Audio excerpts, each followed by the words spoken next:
Morning everyone, this is just a quick tutorial on the Fantasy Grounds environment, the desktop that you can play in.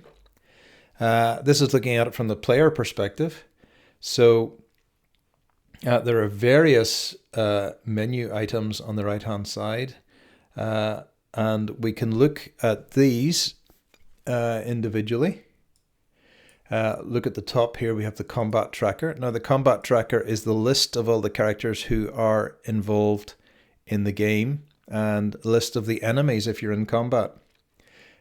So we'll come to that when we do combat.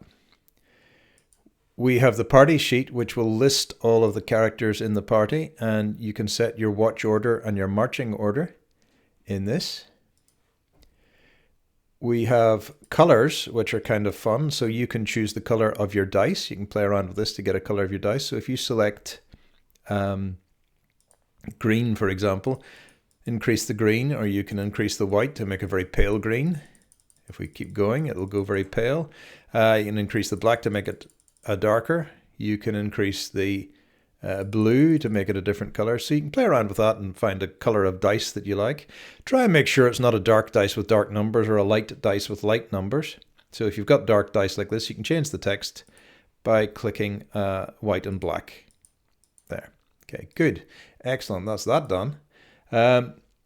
So we've got colors, modifiers.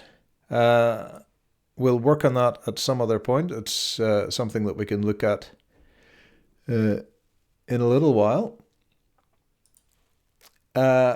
Conditions. It may be that you want to put a condition on yourself. I tell you that you've gone prone. You might just grab the prone condition and drop it on your character. And that won't work until you're in the combat tracker. And finally, we've got the options, which allow you a certain number of options. For example, when it's your turn, you can get a bell to ring. And you can get a bell to ring when somebody whispers to you in chat, that sort of thing. Okay. The character selection here, you should only have your own character here. When it turns up, you log in, pick your character, and your character sheet will open, and your character will arrive up in the top left. So that's pretty straightforward. We've been through the character sheet. Notes. Here you can create little notes, and you can also read the character creation notes. So these are the rules for character creation. These are the house rules for the game, particularly for dungeon time, which is slightly different from 5e's normal rules. 5e doesn't have rules for dungeon time, so I put some in. But you can also add a note here if you wish, and you can make a note that is friends, maybe. And this could be a note of people that you meet during your adventure. And that will be yours only unless you make it public, in which case everybody will see it in the game. The DM will always see it, so that's worth remembering. The rest of this stuff, items, if you can't just pick these out, you have to win them during your adventures. But if you need to find out about any items that you might want, for example, if you want a set of bagpipes, you can go and find out about it by clicking the little brown button. Okay. NPCs, the basic animals that are in the player's manual can be useful if you have the ability to turn into an animal, or you have the ability to summon an animal, and you can get their statistics here. For example, if you're able to summon a rat familiar as a wizard, you can find out what the stats are for a rat here.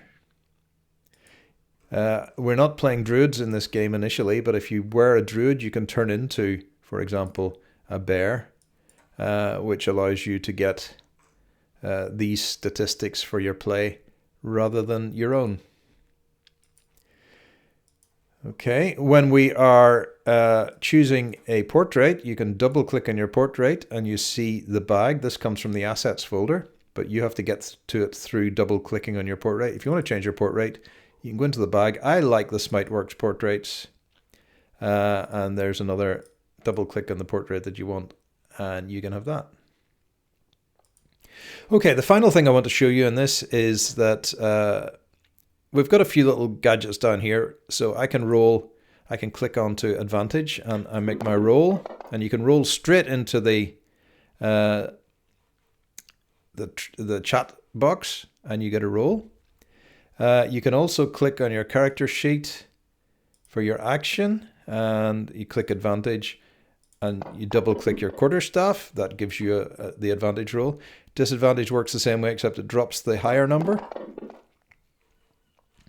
And your modifications, you can, if I tell you you've got +2 or -5, you simply select it and roll it. Okay, nice and simple. Dice rolling and combat we'll come to later. The last thing I want to show you is the library. You can go into the library and you can select the player's handbook or the basic rules. And you can look at, the best thing to look at here, if you want to have a read through the player's handbook, you can look at the reference manual and work on the various chapters, and you can get information on all of these sections in the book. Choose a race seems to be a little bit blank. What happens if we do that? Nothing. Okay. Remember that we're going to create our characters in the order of statistics, race, background, and then class. So do it in that order and you'll not have any trouble. If you want to know how many experience points, click on this thing and you get to beyond first level. But the reference book has lots of information about the game and how to play and adventuring. So you can have a read through that at any time the game is open. The basic rules are a cut down version of these, but the basic rules are free. You can probably download a PDF of these from Wizards on the Coast, their website, anytime you want. You can also, in this box here, adjust the menu items that are in this list. So for example, if I click off the NPCs, I don't want to know about bears and animals and things, it will disappear from the list. You can keep it tidy that way. If you don't need the images and maps, you can click that off. If you don't need story, you can click that off. Okay, so in the end, you probably don't want the NPCs. So what you probably want are the notes, maybe the items, but it's not really necessary. The notes and the characters. Not much else you need there really, except unless you're creating a character, in which case you go to this button here, Create PC, and it will come up with all the things useful for creating your character. So that's the library. I think that's about it. A very quick tour of the Fantasy Grounds tabletop that you can have a look around.